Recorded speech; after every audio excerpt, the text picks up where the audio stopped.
Hi, I'm Buck August, a dietitian and diabetes educator with Enloe Medical Center, and today I'm talking about sweet treats for people with diabetes or people who are watching their blood sugar. There's a few different schools of thoughts on sweet treats for diabetes. Some people will just choose a regular sort of sweet treat, but maybe just choose a very small portion of it. Some people will try to incorporate activity right around the time they're going to have their sweet treat, because when we're more active, it helps our body to handle that sugar a little bit better. Helps prevent the blood sugar from going up as high after eating a sweet. Another good strategy is to incorporate the sweet treat right with a meal like dinner. So maybe have your protein, your vegetables, go easy on any carbs at dinner, and then incorporate your sweet treat right then. And sometimes that helps the blood sugar not to spike up as much. Another way to go would be to take a traditional type of sweet treat but modify the recipe.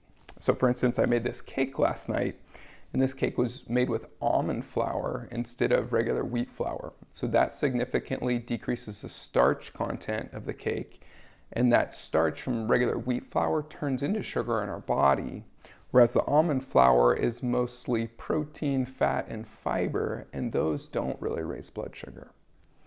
Also in this cake, it used a sugar alternative. In this case, I used this product called Swerve that's erythritol. Erythritol is a type of sugar alcohol, and sugar alcohols don't raise blood sugar the same way that a normal sugar would, like white sugar, brown sugar. So they're much easier on blood sugar. So there's some erythritol in the cake, and then there was actually another powdered version of the erythritol sweetener in the frosting. And so it actually made for a really nice light frosting. And I think the cake came out decent, if I do say so myself.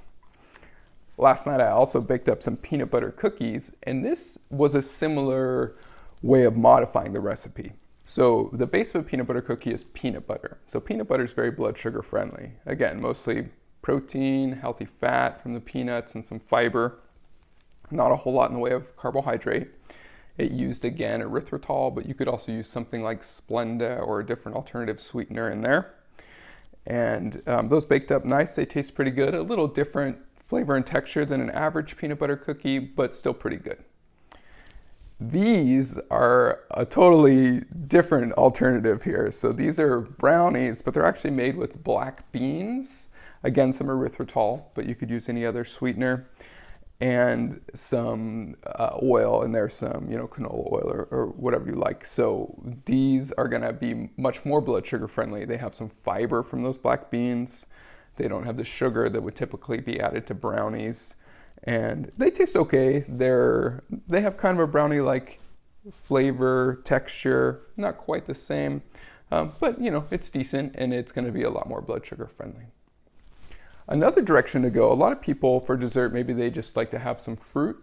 So you could have something like berries, which are a much more blood sugar friendly fruit than some of the others out there.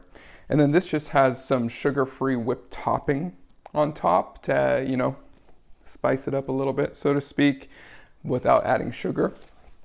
You could also get whipping cream, whip that up with something like stevia to just give it a little bit of sweetness, and top your berries with that. There are other products that are readily available. You can get something like sugar-free Jell-O or sugar-free pudding. Those are also going to be a lot more blood sugar friendly than the traditional versions. If you're a fan of chocolate, you could get something like dark chocolate. So this is 78% cocoa. And in a serving of this, they're saying this bar is 3.5 servings. There are 11 grams of carbohydrate. 5 of that is fiber. So fiber doesn't really raise blood sugar. It has 5 grams of sugar, and all of that's added, but that's significantly less than what you would find in something like milk chocolate. A couple other readily available options at the store would be things like sugar-free popsicles, sugar-free fudgesicles, and there are a lot of different ice cream options now that are aimed at people trying to watch their sugar intake. So they might be sold as keto or something like that. And they're going to be a frozen dessert, but a lot lower in sugar and a lot more blood sugar friendly than the standard. So when it comes to sweet treats for diabetes, there are a lot of different options out there. Some that are readily made, some that you can make yourself, and you can always tweak and change your typical recipes by replacing the sugar, maybe replacing some other ingredients to decrease the sugar and the carbohydrate content.